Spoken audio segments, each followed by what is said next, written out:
여러분 안녕하세요. 유대인이 궁금한 MC 김현영입니다.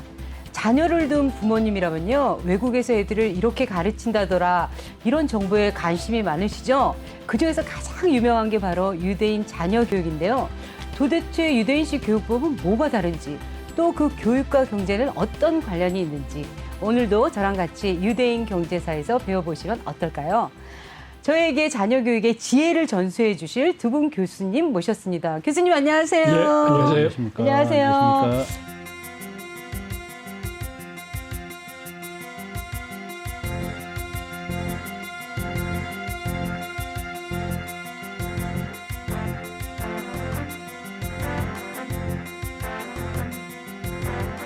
근데 홍 교수님, 정말 네. 궁금한 게 저희가 유대인 경제사잖아요. 근데 왜 여기서 자녀 교육법을 알아야 되죠? 유대인 자녀 교육에는 사실 배울 만한 요소가 많습니다. 유대인 경제사라는 것도 결국은 그 기반이 그들의 교육에 토대를 하고 있어요. 예. 우선 유대인이란 유대교를 믿는 사람을 우리가 유대인이라고 불러요. 그러면 네. 그들은 그들이 믿는 율법을 실천하는 사람들이에요. 그게 이제 그들의 구원관이거든요. 네. 그래서 그 율법의 기본 정신을 들여다보면 그게 이제 체닥하고 이제 미슈파트 두 양 기둥이 있는데 이거를 번역을 하면 여러 가지로 번역될 수 있지만은 체닥하는 정의, 미슈파트는 평등을 의미합니다. 근데 그들이 얘기하는 정의라는 건 공동체 내의 약자를 돌보는 게 정의입니다. 근데 공동체 내의 약자를 돌보기 위해서 가장 필요한 게 사실 돈이에요. 맞아요. 네, 그래서 돈은 신이 주신 축복이라고 생각을 하고 그들은 돈을 모으는 목적이 약자를 돌보기 위해서 돈을 모읍니다. 이제 그런 개념을 어린아이 때부터 집어넣어 주는데 그 집어넣어 주는 방법이 일종의 체다카 저금통이라고 있는데 그걸 이제 푸슈케라고 부르는데 어린아이 때서부터 그 저금통을 마련해 주고 예를 들어서 안식일이 시작하기 전에 아이한테 용돈을 주면은 아이가 자기가 받은 용돈 중에서 가장 먼저 일정 부분을 떼가지고 그 저금통에 집어넣습니다. 그럼 동전이 땡그랑 하고 떨어지는 소리를 들으면서 네. 아, 이 돈이 내가 누군가 다른 사람을 돕고 있구나 라는 어떤 확신을 주고 그게 굉장히 잘하는 일, 하나님이 보기에 아름답고 부모님이 흐뭇해하는 이런 행동이구나 하는 걸 아주 어린아이서부터 몸에 배게 만들어요. 그러다 보니까 유대인들은 돈을 모으면은 이 돈을 사회적인 약자를 해서 써야 되겠다는 생각이 아주 어려서부터 들어가거든요. 네. 어려서부터 애들한테 그런 관념을 가르치기 때문에 네. 돈을 모으는 방법보다는 돈을 쓰는 방법, 그것도 아름답게 쓰는 방법을 먼저 가르칩니다. 네. 근데 김 교수님, 유대인들의 재산이 얼마나 많길래 교육법까지 이렇게 화제가 되는 거죠? 원래 부자, 돈 이런 거 중국 아니에요? 중국 부자들 막 주렁주렁 하잖아요. 네. 네. 전 세계 이제 주식 시장을 예를 든다 그러면요. 네. 전 세계 주식 시장 한 100이라고 한다 그러면 네. 미국이 전체 주식 시장의 한 50%를 차지합니다. 전 세계 시가총액은 한 8경 원 정도로 추정이 되는데요. 네. 그러면 한 50%니까 한 4경 원 정도는 미국이 가지고 있는 거고 네. 우리 한국 주식 시장은 전 세계 주식 시장의 2%입니다. 그러니까 이제 유대인들이 전 세계 주식 시장 미국에서 대부분의 이제 주류를 차지하고 있기 때문에 미국이 50%, 중국은 전 세계 주식 한 10% 정도밖에 안 되죠. 유대인들이 또 부자라고 하는 가장 상징적인 것이 뉴욕에 있는 그 맨하탄 빌딩의 한 80%는 유대인 거라 그래요.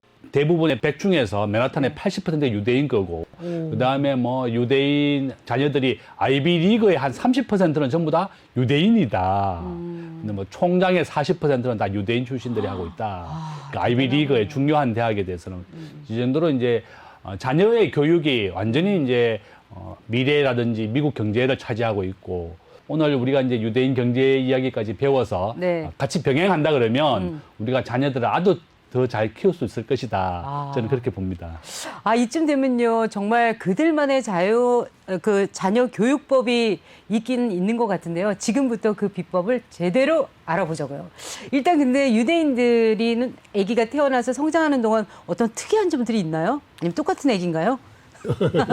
특이한 점이 있죠.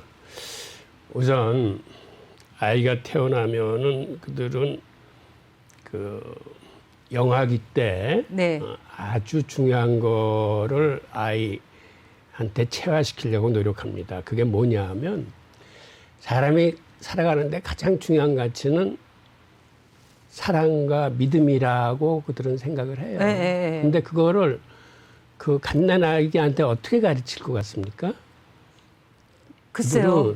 안아주고 뽀뽀해주고 사랑해. 비슷한 건데 엄마가 아이에게 모유 수유를 해줌으로써 그 엄마의 체온과 스킨십으로 엄마의 사랑과 어떤 신뢰를 아이한테 전달합니다. 영아기 때 엄마로 받는 어떤 신뢰나 어떤 사랑을 뭔가 마음으로 체화하면 그 아이는 커서도 그러한 사랑과 신뢰를 다른 사람들한테 보일 수 있고 엄마를 통해서 하나님의 사랑과 신뢰를 이해하게 되는 거죠. 그래서 그 유대인들의 특징이 유대인은 자녀 교육을 할 적에 성인식 치르기 이전에 12년간만을 자녀 교육을 합니다. 그러니까 보통 여자는 12살에 남자애는 13살에 성인식을 하는데 아니 이거 너무 어리지 않아요? 그들은 13살을 어리다고 생각하지 않아요. 13살에는 충분히 성인의 판단력과 다른 사람을 이해하고 공감하고 배려할 수 있는 인성을 충분히 습득하는 시기여야 되고 그래야만 된다라고 그들은 생각을 해요. 그러면 결혼도 해요? 그럼요. 13살 넘으면 이제는 성인이기 때문에 세상 모든 것의 판단을 스스로 하고 스스로 행동할 수 있는 권리가 이루어집니다. 그래서 유대인 부모들은 그 12년간에 정말 혼신의 힘을 다해서 아이를 가르칩니다.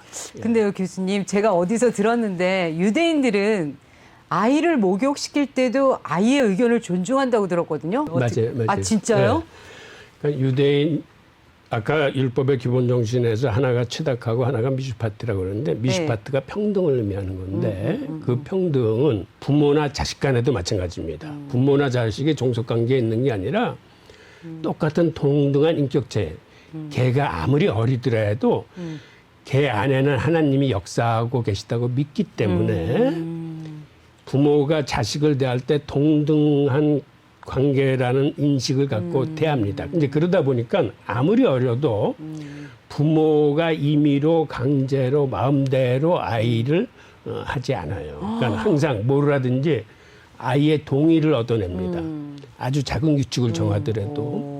그러니까 사실은 목욕도 아이가 거부하면 부모는 시킬 수 있는 권한이 없어요. 아니 그러니까 그럼 아기는 원래 계속 거부하잖아요.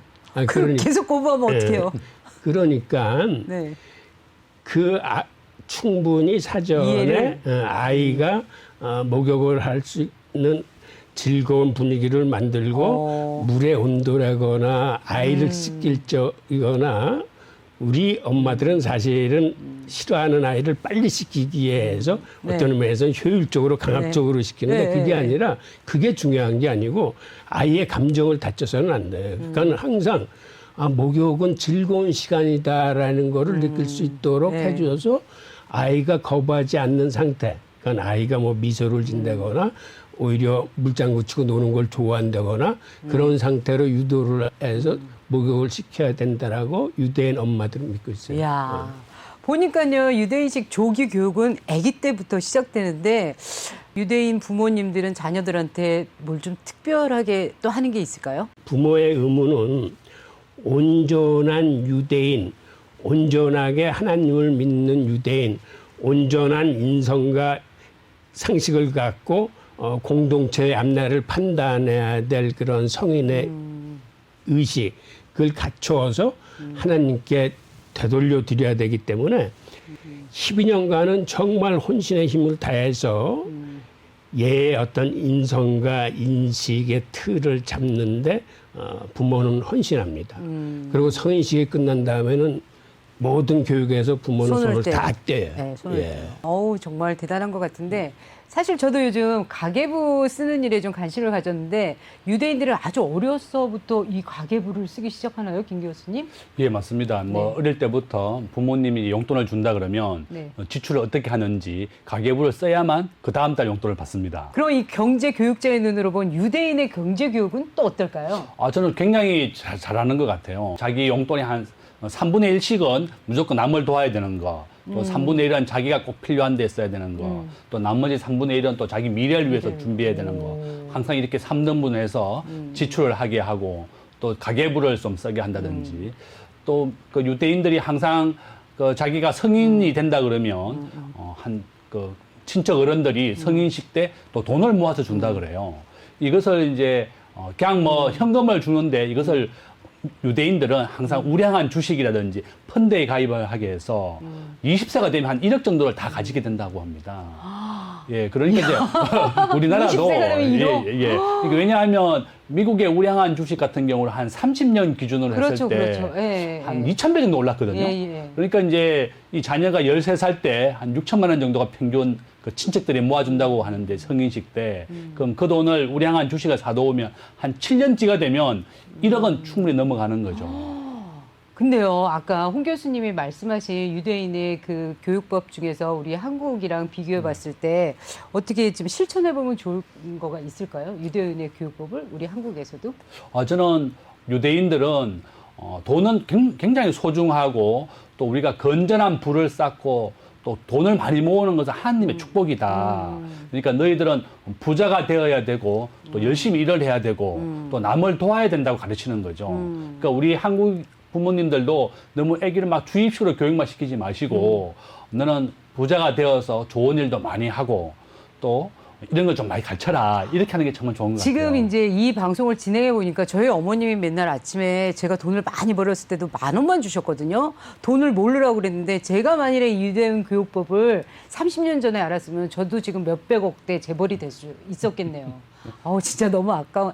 근데 지난 시간에도 유대인 하면 창의력이라고 배우긴 했는데 근데 유대인들은 대체 이걸 어떻게 길러준다는 거죠, 홍 교수님? 유대인들은 내 친구와 같이 공부하면서 항상 질문과 답변과 토론하는데 이거를 2인 1조가 돼가지고 역할 분담을 바꿔서 합니다. 예를 들어서 책을 먼저 읽고 내가 먼저 이렇게 질문을 해. 그러면 친구가 답변을 하면서 토론하는데 그 다음에는 일정 시간이 지나면 이 역할을 바꿔요. 그 다음에는 아까 답변했던 사람이 이제 질문을 하고 토론을 하고. 그럼 느낌이 확 달라지겠네요.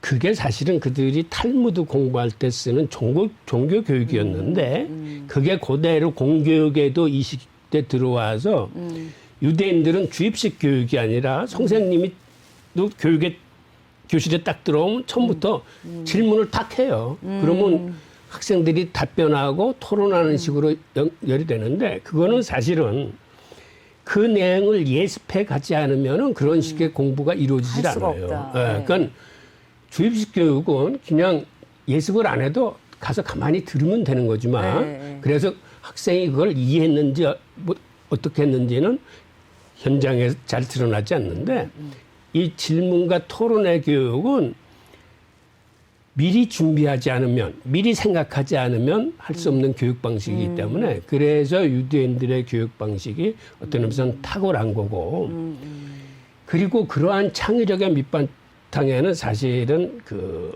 호기심이 가장 중요해요. 그러니까 호기심이 있어야 질문이 나오는 거기 때문에 유대인들한테는 하여튼 호기심의 중요성을 자녀들한테 항상 강조하고 아이가 항상 호기심을 화두로 갖고 있게끔 만듭니다. 근데 아까 말씀하신 내용 중에 주고받는 게 그 하부루타? 맞습니다. 이게 어떤 건가요? 하부루타. 하부루타도 이제 좀 전에 설명드린 그 질문과 답변과 이제 토론을 그 유도하는 어떤 그러한 교육 방법인데요.